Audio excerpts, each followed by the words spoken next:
नमस्कार, आदाब, स्वागत है आप सभी का। आप देख रहे हैं NTS न्यूज चैनल। वक्त हो चुका है दिन भर की ताज़ा और बड़ी खबरों की ओर रुख करने का। तो शुरुआत करते हैं सुर्खियों के साथ। महाकुंभ में भगदड़, शिकायत और VVIP प्रोटोकॉल पर भड़के CM योगी, अधिकारियों पर गिरेगी गाज। साइबर अपराध रोकने के लिए सरकार का बड़ा कदम, पहचान के लिए AI का इस्तेमाल। गुजरात को मिला 10,000 करोड़ रुपए का निवेश, राज्य में 50,000 नई नौकरियां। पंजाब के आप विधायक संघ केजरीवाल ने क्यों की बैठक, भगवंत मान ने कर दिया खुलासा। हालात पक्ष में हो तो नाचने की जरूरत नहीं, दिल्ली BJP जीत पर मदनी की मुसलमानों को सलाह। मिडिल ईस्ट में डोनाल्ड ट्रंप को बड़ा झटका, जिस मुस्लिम देश को दी मदद उसी ने दिया दगा। जी हाँ, एक एक करके पूरी जानकारी आपको विस्तार से देंगे, लेकिन उससे पहले एक छोटी सी रिक्वेस्ट करेंगे दोस्तों। अगर आपको भी लगता है कि देश में होने वाले तमाम चुनाव EVM से ना होकर के बैलेट पेपर पर होना चाहिए, अगर आप भी हमारी बात का समर्थन करते हैं तो आप इस वीडियो को लाइक करके चैनल को सब्सक्राइब कर लीजिए और वीडियो को ज़्यादा से ज़्यादा लोगों में शेयर कीजिए। और आप किस राज शहर से न्यूज को देख रहे हैं कॉमेंट में जरूर लिखिए। चलिए खबरों को जानते हैं विस्तार से। बता दें, मणिकम टैगोर ने लोकसभा में दिया नोटिस, ट्रेनों में महिला यात्रियों की सुरक्षा का है मामला। रणवीर इलाहाबाद को नोटिस भेज सकती है संसदीय समिति, कई सांसदों ने की शिकायत। एक शो में रणवीर ने की थी विवादित टिप्पणी। BJP नेता अश्विनी उपाध्याय की याचिका पर सुनवाई के दौरान सुप्रीम कोर्ट की टिप्पणी, कानून तोड़ने वाले कानून कैसे बना सकते, अपराधी सरकारी नौकरी नहीं कर सकता तो दोषी नेता चुनाव कैसे लड़ सकता है। कांग्रेस सांसद मनीष तिवारी ने लोकसभा में दिया स्थगन प्रस्ताव, US से जारी निर्वासन पर चर्चा की मांग। आप संयोजक अरविंद केजरीवाल दिल्ली में पंजाब के आप विधायकों से मिले, कहा दिल्ली में पैसे गुंडागर्दी से हारे। आप नेता केजरीवाल संजय सिंह पर एक्शन लेगा एंटी करप्शन ब्यूरो, विधायकों को 15 करोड़ के ऑफर के दावे पर भेजा था नोटिस, अब तक नहीं मिला जवाब। BJP विधायक पर भड़के डिप्टी CM अजीत पवार, सुनाई खरी खरी, कहा इतने कंजूस मत बनो। कर्नाटक में BJP बनाम BJP पार्टी ने अपने ही विधायकों को जारी किया नोटिस, BJP प्रदेशाध्यक्ष विजेंद्र को पद से हटाने की मांग।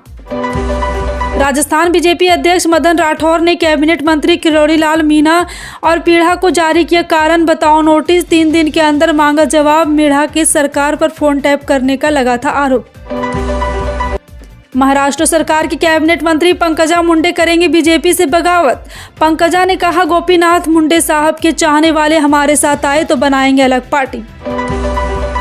फ्रांस पहुंचे भारत के प्रधानमंत्री नरेंद्र मोदी का भव्य स्वागत, राष्ट्रपति मैक्रो के साथ AI शिखर सम्मेलन में लेंगे भाग, पिनाक रॉकेट के लिए हो सकती है डील।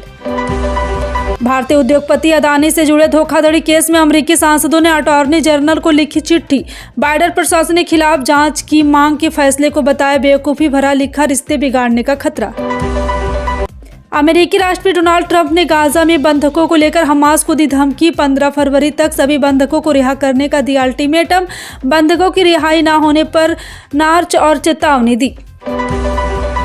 बांग्लादेश में दिसंबर तक हो सकते हैं आम चुनाव, तैयारी में जुटी अंतिम सरकार, मोहम्मद यूनुस का BNP को आश्वासन। इराक में बढ़ सकता है राजनीतिक संकट, राष्ट्रपति अब्दुल लतीफ रशीद ने PM सुधानी और वित्त मंत्री पर ही कर दिया मुकदमा, कुर्दिस्तान के कर्मचारी की बकाया वेतन से जुड़ा है केस। भारत सभी स्रोतों से ऊर्जा खरीदने के लिए तैयार, 2026 में गैस की कीमतें घट, केंद्रीय पेट्रोलियम मंत्री हरदीप सिंह पुरी ने किया दावा। जनरेटिव AI से 45% तक बढ़ेगी IT क्षेत्र की उत्पादकता और शीर्ष IT कंपनियां कर रही AI का इस्तेमाल, एक रिपोर्ट में पेश किया गया दावा। श्रीलंका ने ऑस्ट्रेलिया के खिलाफ 2 वनडे की सीरीज के लिए टीम की घोषित, चमिंडा विक्रमसिंह चोट के कारण बाहर, चरित और अलंका ही 16 सदस्य टीम की करेंगे कप्तानी।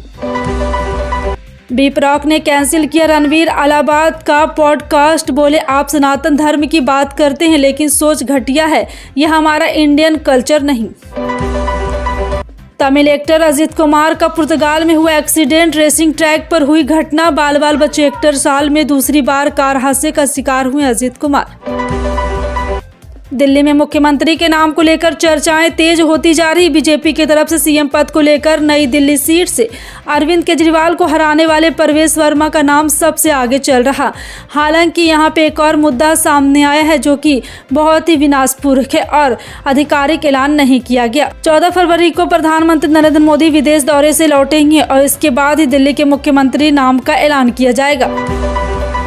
मिडिल ईस्ट के अहम मुस्लिम देश और भारत के दोस्त मिस्र को चीन में बने J-10C फाइटर जेट की पहली खेप मिल गई। ये फाइटर जेट हवा से हवा में टारगेट करने वाली एडवांस मिसाइलों से लैस है।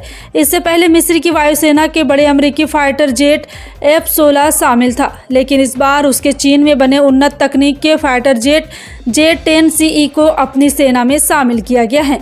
चीन ने यही फाइटर जेट भारत के प्रतिद्वंदी पाकिस्तान को दिए थे।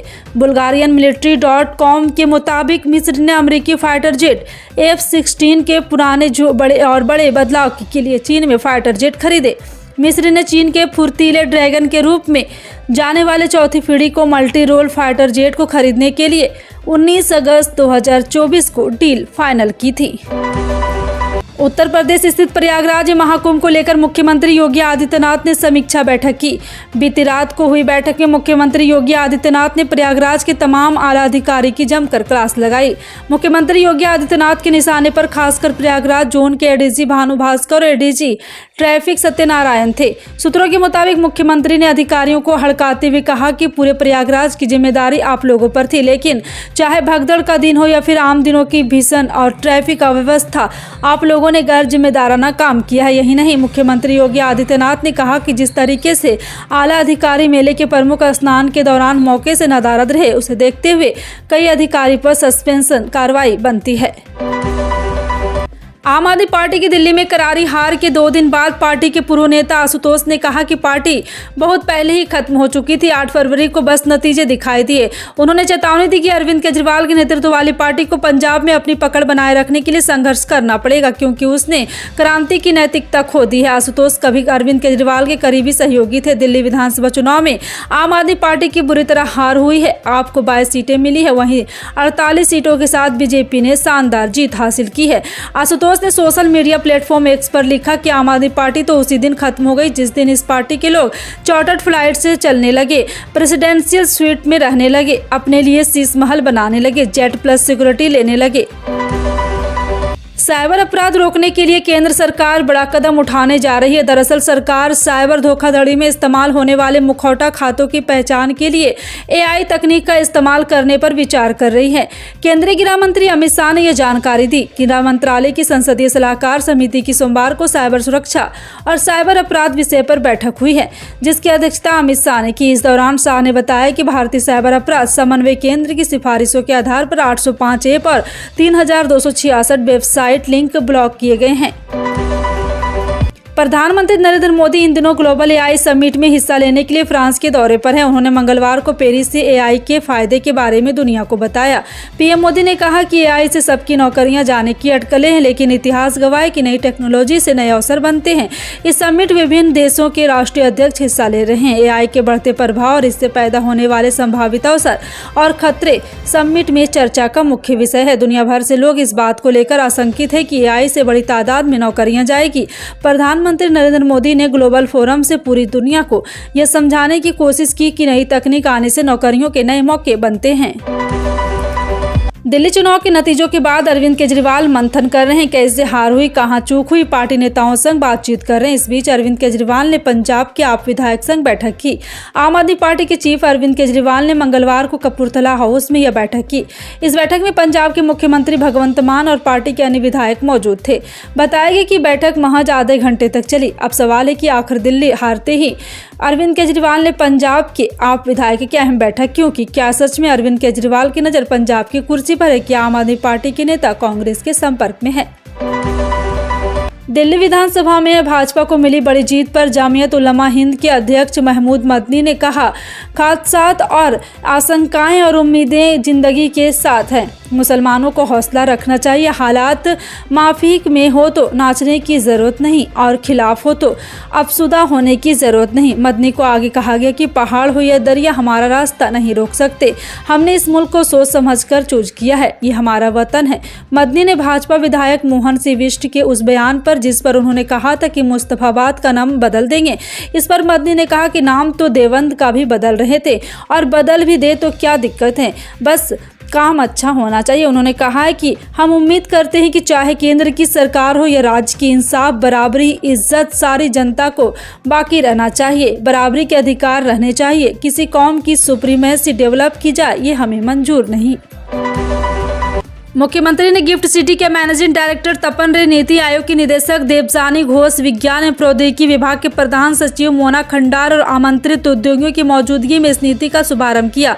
विज्ञान और प्रौद्योगिकी विभाग द्वारा यह जीसीसी नीति राज्य में हाई वैल्यू वाली नौकरियों और कौशल विकास के साथ साथ इनोवेशन और डिजिटल परिवर्तन को बढ़ावा देकर बुनियादी सुविधाओं और कनेक्टिविटी को बढ़ाकर आर्थिक विकास और वैश्विक प्रतिबद्धता को बनाए रखते हुए गुजरात को एक पसंदीदा जीसीसी केंद्र के रूप में स्थापित करने के लिए तैयार की गई है। मुख्यमंत्री भूपेंद्र पटेल ने कहा कि प्रधानमंत्री नरेंद्र मोदी ने एक नीति संचालित राज्य के रूप में गुजरात में क्षेत्र विशिष्ट नीति ढांचे के माध्यम से नए और उभरते क्षेत्र के उद्योग के अनुकूल वातावरण बनाया है। महाराष्ट्र में मुख्यमंत्री बनने के बाद सोमवार को देवेंद्र फडणवीस ने महाराष्ट्र नवनिर्माण सेना के प्रमुख राज ठाकरे से मुलाकात की। दोनों नेताओं की मुलाकात शिवतीर्थ यानी कि राज ठाकरे के निवास स्थान पर हुई। कुछ दिन पहले ही राज ठाकरे ने वर्ली इलाके में पार्टी के पदाधिकारी के सम्मेलन में भाजपा को जमकर खरी खोटी सुनाई थी। इतना ही नहीं, राज ने चुनाव परिणामों को लेकर भी सवाल खड़े किए थे। फिर अचानक से दोनों नेताओं के बीच बढ़ी नजदीकियों ने कई तरह की राजनीतिक चर्चाओं को जन्म दे दिया। फिलहाल आपका इन सभी खबरों पर क्या कहना है, कॉमेंट सेक्शन में टाइप करके जरूर बताएं। मिलते हैं अगली बड़ी खबर में, तब तक के लिए जय हिंद।